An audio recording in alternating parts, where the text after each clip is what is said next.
I'm Alan Combs. We're talking with Congressman Luis Gutierrez.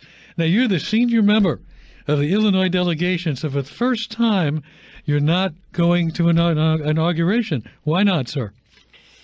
Look, this is very, very different.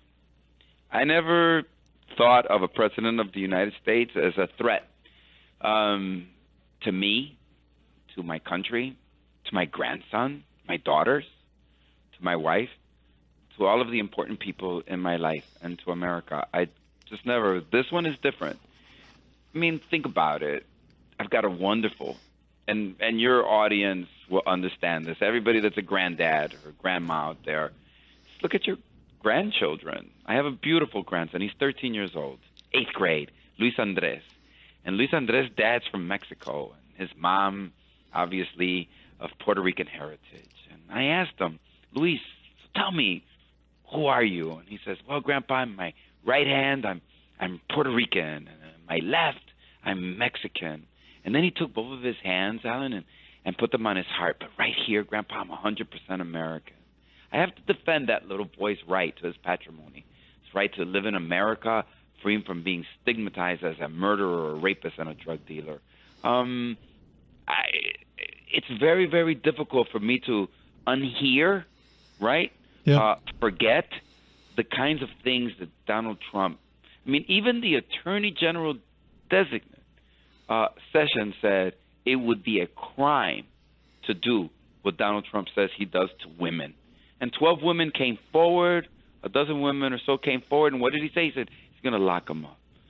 Is that a registry for Muslims? I'm sorry, I cannot simply stand there and say I legitimize this as the new proper speech in America, that this is okay to say, that it's become the new normal.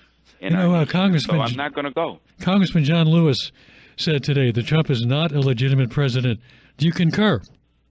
Here's what I have to say. If you use racism, if you use prejudice and bigotry and discrimination as the basis of your campaign, then there are those who are not going to find your election legitimate. It wasn't as though Donald Trump walked down his escalator and stairs at Trump Tower that day and said, by the way, America, vote for me because I'm going to make you great again and improve your schools and make sure that health care is excellent and make sure we reduce crime on your streets and that everybody get a house. And guess what? Your kids are going to go to college when I'm president of the United States. And I'm going to make sure people get a great, decent wage of $15 an hour minimum. It wasn't like he walked down. No, he walked down those stairs and he started using fear and discrimination and bigotry. He said, Mexicans are murderers, rapists, and drug dealers, and I'm going to stop them from coming to this country, and I'm going to build a wall. A wall. Everybody knows that people come through JFK every day from around the world. People at LAX, Chicago O'Hare. How come he never speaks about those? Because he speaks about a wall to talk about brown people. Well, he can't eliminate brown people from the United States of America because, as your radio audience already knows, 75% of people with last names like Gutierrez in America are citizens.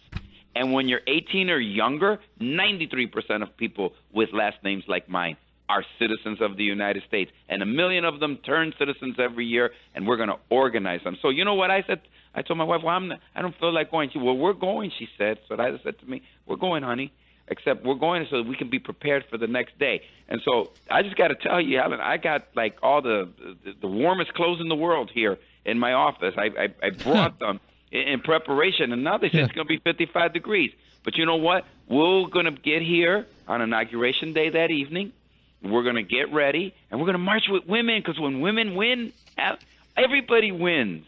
The disparity in wages between men and women, my own daughters and everybody else's daughters, you want them to get the same amount of money for the same talent and the same work and the same effort and the same sweat and toil as the boys get. So let's march with women that day, and let's say this is not normal, what he said. So I'm going to be a guy marching with 1 million women in great company. How many Congress people are with you on this? Well, I said this about a month ago, and apparently it wasn't that big a news a month ago when I first said I wasn't going to go in an interview. But as of late, wow, there's at least 6 or 7 others that have said they're not going either. And you know, and you know something, you know how they talk about that silent majority. I bet you there's a whole bunch just aren't saying much anything, but they're not going.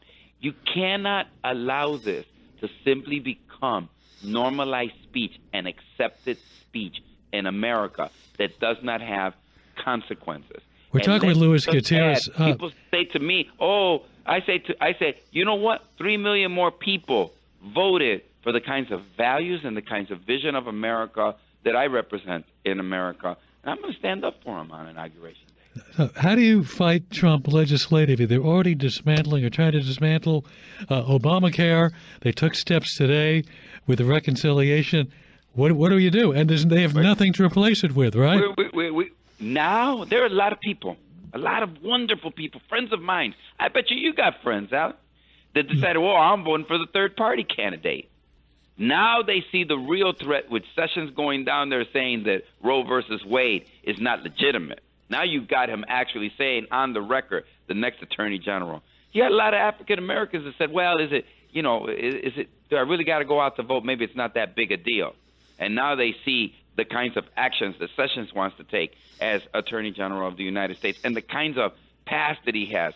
So all I'm saying to people in America, when he comes after the Muslims, we should all be Muslim that day and stand up for them. Yeah. And stand up for everybody that has a right to be in America. Because the diversity, I mean, maybe I got it wrong, but I thought the Pilgrims came here fleeing religious persecution, and in order to have a place where they could, believe in their God and express themselves religiously as that they did not have in the country they were born. So that's why they came to America. And I thought that's why we carve up that turkey, to celebrate religious freedom in the United States of America. It may be Muslims today. I don't know what it's going to be tomorrow. We got to stand up for everybody. And torture?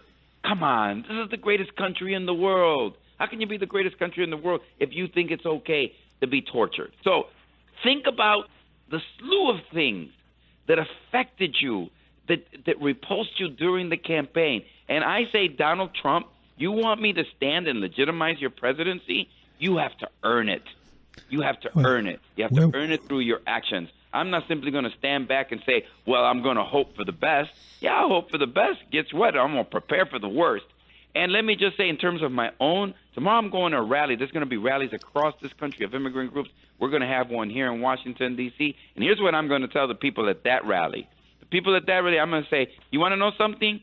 1 million Latinos turn 18 every year. There's nothing Donald Trump can do about it. 1 million turn 18 every year. And those are only the ones that are citizens of the United States. Let's register them to vote. The 8 million permanent residents that are legally in this country who can become citizens today, we need to help them fill out the paperwork, get the English right, make sure they get the Constitution right, and prepare them for their new status as American citizens in this country, because they are under threat.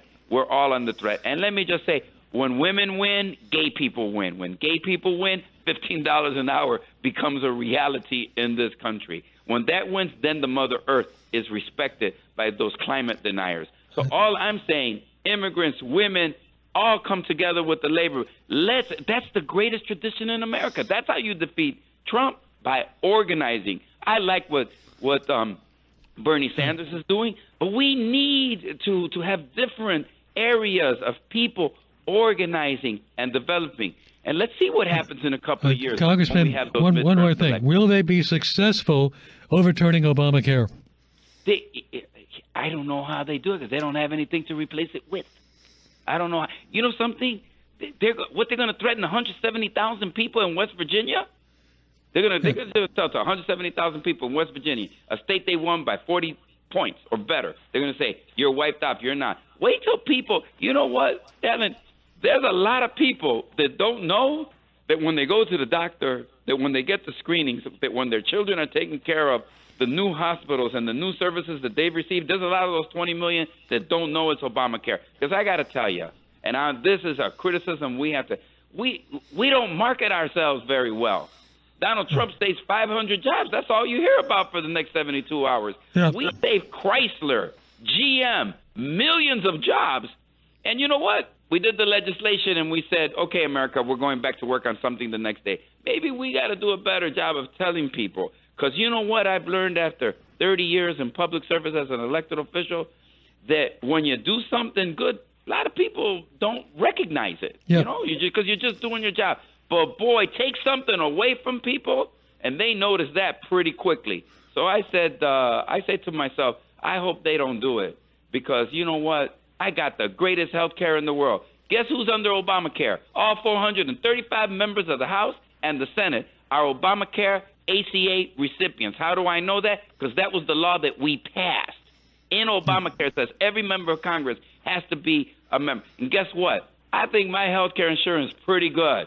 And I'll put it up against, I wish everybody in America had the same thing that we have. Yep. But, you know, we got a Congress of the United States that in 1 month earns what a minimum wage earner earns in a year at $7.25 an hour. You do the math, Alan. We earn 12 times what a minimum wage, and we can't increase the minimum wage. So all I'm saying is let the contradictions flow forward. Let people feel what it's like, this draining of the swamp, what that's like. And when they feel it, we're going to be there standing for them. Congressman, thank you so much for your time tonight. Much appreciated. Appreciate it. Thank you so much. Thanks so much. Congressman Luis Gutierrez of Illinois, not attending the inauguration, thinks it's disrespectful to his family. Back in a moment at 877-4-ALAN.